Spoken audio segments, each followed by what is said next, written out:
बड़ो बहू।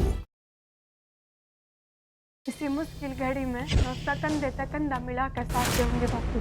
और कल पंचायत जो भी फैसला देवेगी सजा की आधी भागीदार या तितली भी बनेगी। लाखा पे जो भी बीतेगी वह तितली पे भी बीतेगी। लाखा, मैं हूँ तितली।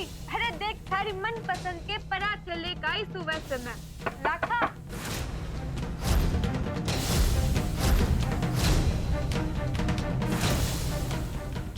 कहीं ऐसा तो ना से कि बड़ों के गम में डूब कर लाखा कुछ। पंचायत ने अपने फैसले में लाखा को दोषी माना है। कहीं ना कहीं तितली भी इस गुनाह में भागीदार रही है। इसलिए पंचायत ने ये फैसला लिया है कि सिर्फ लाखा को ही सजा नहीं मिलेगी, तितली को भी दोषी माना है और उसे भी सजा मिलेगी। लाखा ने जो गुनाह किया है उसको ध्यान में रखते हुए 1 साल के लिए गाँव निकाला दिया गया है। पंचायत गांव के किसी भी इंसान को सुनेगी, उसके साथ तितली को क्या करना ही पड़ेगा। मैंने आपकी यह सजा मंजूर है कि आप मुझे अपनी बीवी के रूप में स्वीकारेंगे।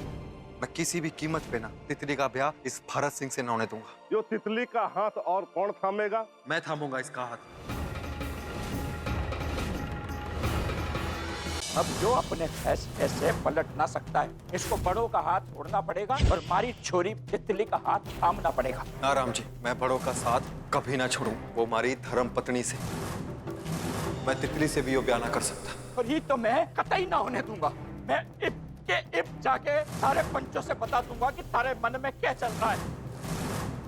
इस तरह से तो हमारी छोरी की जिंदगी बर्बाद ही हो जाएगी।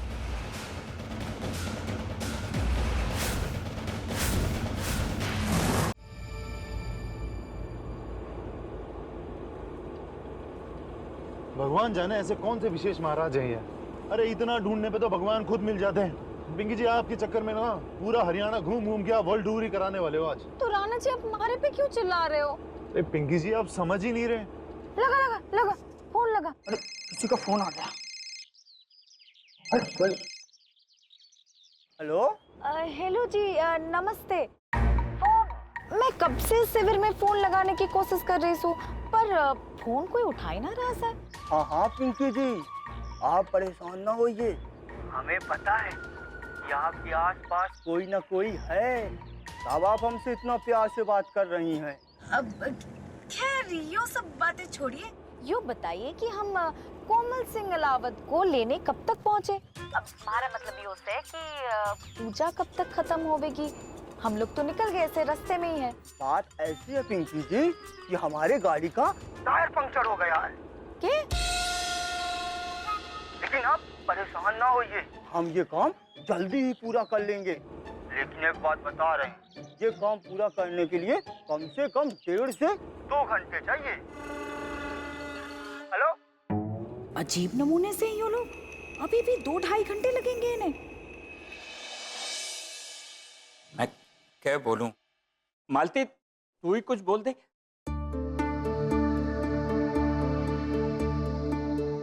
मालती, मैं काफी देर से देख रहा हूँ, तुम दोनों कुछ ना बोल रही, चुपचाप खड़े सो। और वहां पंचायत में भी इतना कुछ होने के बाद भी ना रघु बोला ना तू कुछ बोली। ये बोलो तो सही, कुछ तो बोलो। भाई साहब, मैंने कुछ नहीं बोलना। अब जो बोलेगा ये बोलेगा।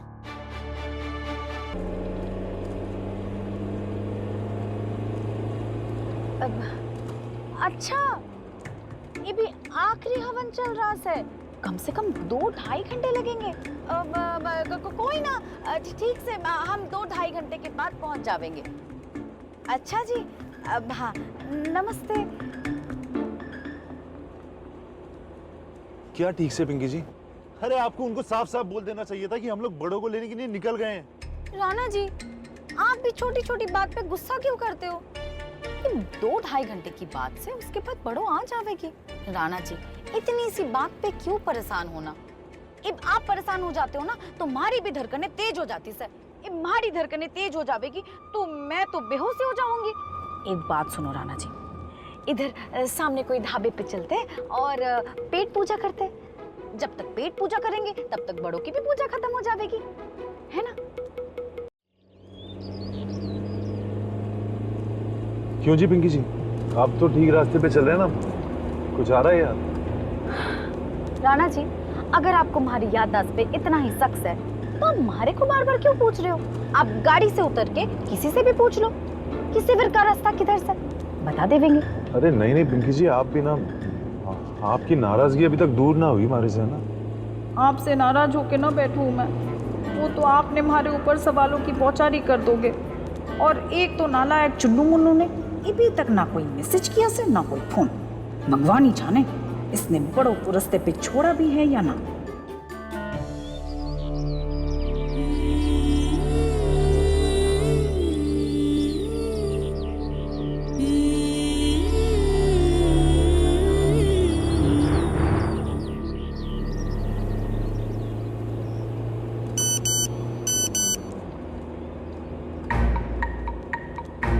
काम हो गया से एजेंट पी, आपको बड़ोजी वहीं पड़ी मिलेंगी जहां से हमने उन्हें उठाया था, यानी कि गांव के बाहर मंदिर वाले रास्ते में एक पेड़ के नीचे। राणा जी, मैंने याद आ गया से, जो ही सही रास्ता से, आप बस चलते रहिए, हम बिल्कुल सही रास्ते पे चल रहे थे। एक बार बड़ो तुझे अलावर निवास ले चलूं, मेरी सारी परेशानी खत्म।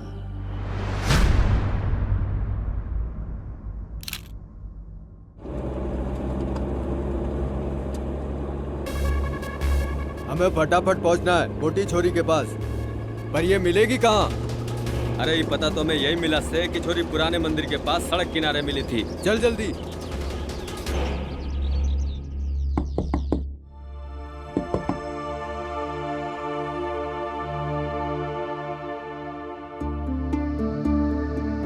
जी मैं अंदर आ सकती हूँ? जी क्यों नहीं जी, आइए आइए। अरे प्रेमिका जी, आप भी ना क्या करती हैं? ऐसे फीके रंग के कुर्ते किसी को पसंद थोड़ी आते हैं। और किस गधे ने बोला आपको ये खरीदने के लिए? ऐसी चीजें सूट नहीं करती किसी पे। दीदी जी, मैंने ये सुझाव दिया था इन्हें। अरे वो प्रधान जी ने ऐसे हल्के रंग के कपड़े पसंद आवे है ना, आप इनकी बात मत सुनो। ये कुर्ता सही से प्रधान जी के लिए। अब इनको कुछ पता हो ना हो उससे क्या फर्क पड़ता है। अब आपको पसंद आ गया तो उन्हें भी पसंद आ ही जाएगा। अब मैं वरदान जी के लिए यही लेके जाऊंगी। जी चलती। नमस्ते। कितना भी छटपटा ले, कुछ नहीं होने वाला। यहाँ से निकलने की तेरी सारी की सारी कोशिश ना खरी रह जाएगी। तो एक काम कर, चुपचाप बैठी रह। थोड़ी देर में ना तुम्हें खुद ही पता चल जाएगा कि तन्ना यहाँ क्यों लाया गया से। मैं थारे को चुनौती देता हूँ, तुम मारे साथ कुश्ती लड़ और मारे को हरा के दिखा। अगर तूने मारे को हरा दिया ना तो मैं तेरे को कभी अपनी शक्ल ना दिखाऊंगा। अगर हाँ यो मुकाबला मैं जीता तो तितली मारी हो जाएगी। अरे सुन, मन्ने तेरी ये चुनौती स्वीकार से।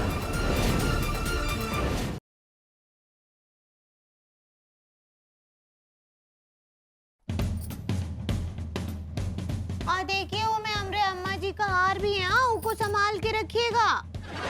हमको पता है कि आप सारे गहने वापस लाकर हमको दे देंगे। जब लेके जाऊंगा तब दूंगा ना भाभी जी, मैं कैसे दूंगा जब मैं लेके नहीं गया तो? अल्लाह जी भैया, देखिए अगर आप हमरे अम्मा जी का हार लेकर आए और हमरे गहने लेकर आए और वो चोर को पकड़ लिए ना तो हम लड्डू के भैया से बोलकर आपको पूरे 10,000 का इनाम दिलवाएंगे। हाँ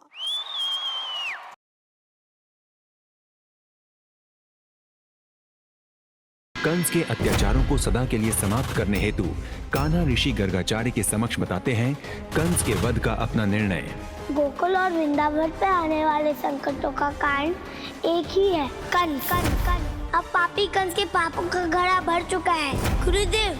अब वो समय आ गया है जब पापी कंस के पापों का अंत होगा।